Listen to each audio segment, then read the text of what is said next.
Welcome to this episode of True Crime Chronicles, where we explore one of the most harrowing and unimaginable cases of captivity and survival in modern history.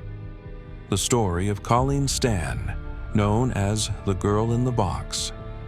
For 7 years, Colleen endured unspeakable abuse and psychological manipulation at the hands of Cameron and Janice Hooker, a sadistic couple from California.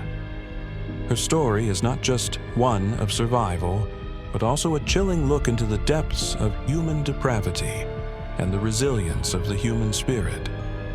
Colleen Stan was a 20-year-old woman from Eugene, Oregon, who loved adventure. On May 19, 1977, she was hitchhiking to a friend's birthday party in Westwood, California.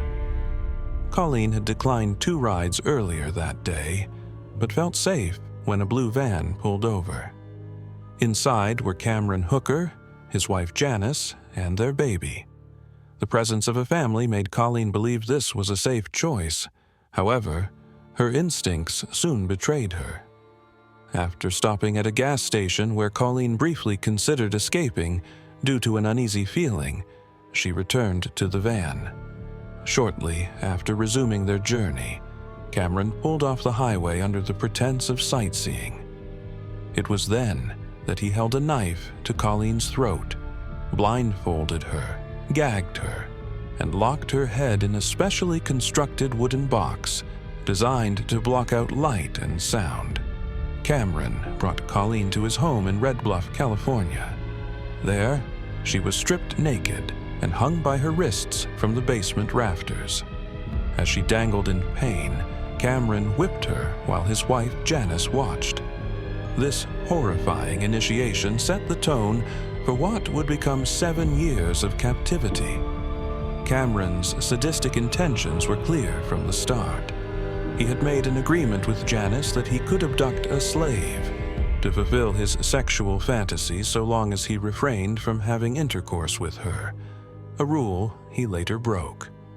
Janice herself had been subjected to years of abuse by Cameron and viewed Colleen's captivity as a way to escape her own suffering.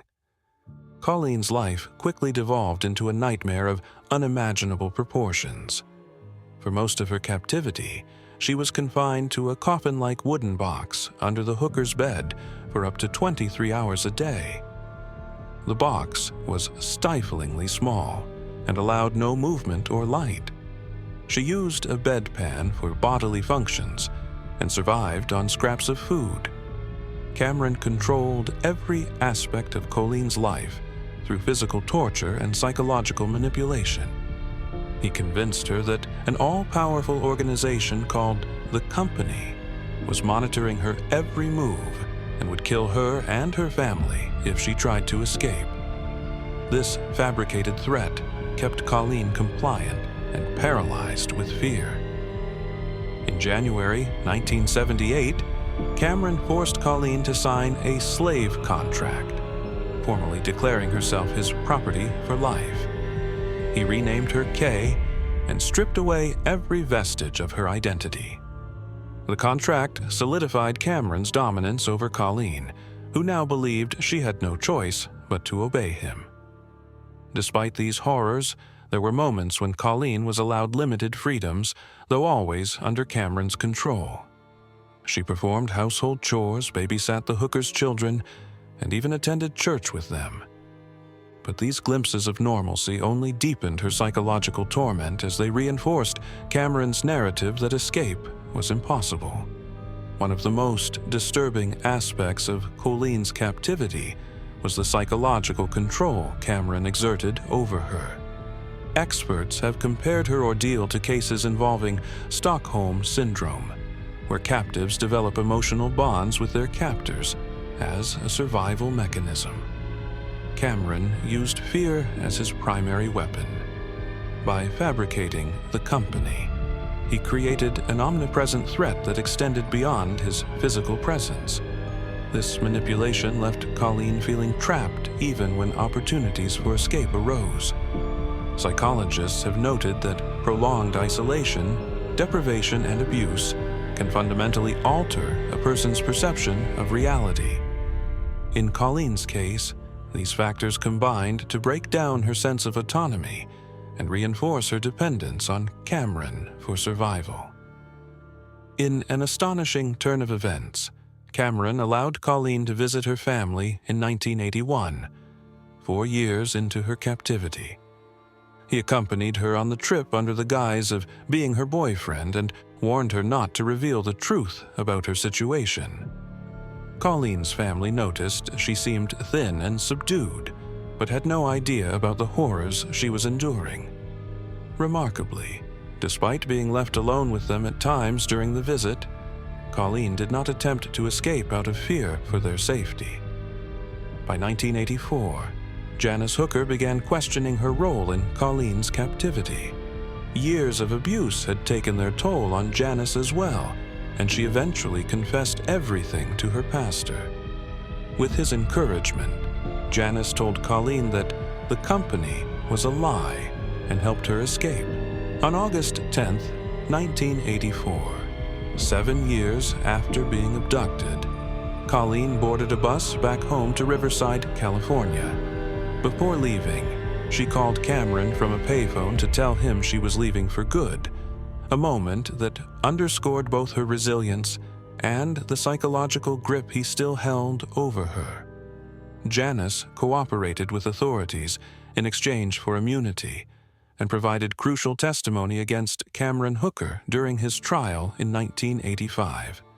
The evidence presented, including the headbox used to confine Colleen, shocked jurors and underscored the severity of his crimes. Cameron Hooker was convicted on multiple charges including kidnapping, rape, and sexual assault. He was sentenced to 104 years in prison, a sentence that reflected both the brutality of his actions and his potential danger to others. Colleen Stan's journey did not end with her escape. It marked the beginning of a long road toward healing. She has spoken openly about her experiences in interviews and documentaries, using her story to raise awareness about abuse and psychological manipulation. Despite enduring unimaginable trauma, Colleen has rebuilt her life with remarkable strength and resilience. Her story serves as both a cautionary tale about the dangers of unchecked power dynamics and an inspiring testament to human endurance. The case of Colleen Stan highlights critical lessons about trauma survival. Psychological control. Captors often use fear and manipulation as powerful tools to maintain dominance over their victims. Resilience.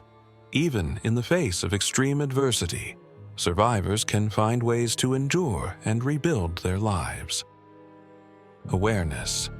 Understanding how manipulation works can help prevent future cases like this one by empowering individuals with knowledge. As we conclude today's episode on True Crime Chronicles, we honor Colleen Stan's courage in sharing her story, a story that reminds us of both humanity's darkest capabilities and its capacity for resilience. If you or someone you know is experiencing abuse or coercion, please reach out for help. There are resources available to support you. Thank you for joining us today as we revisited one of true crime's most chilling cases. Until next time, stay safe and keep questioning what lies beneath every story.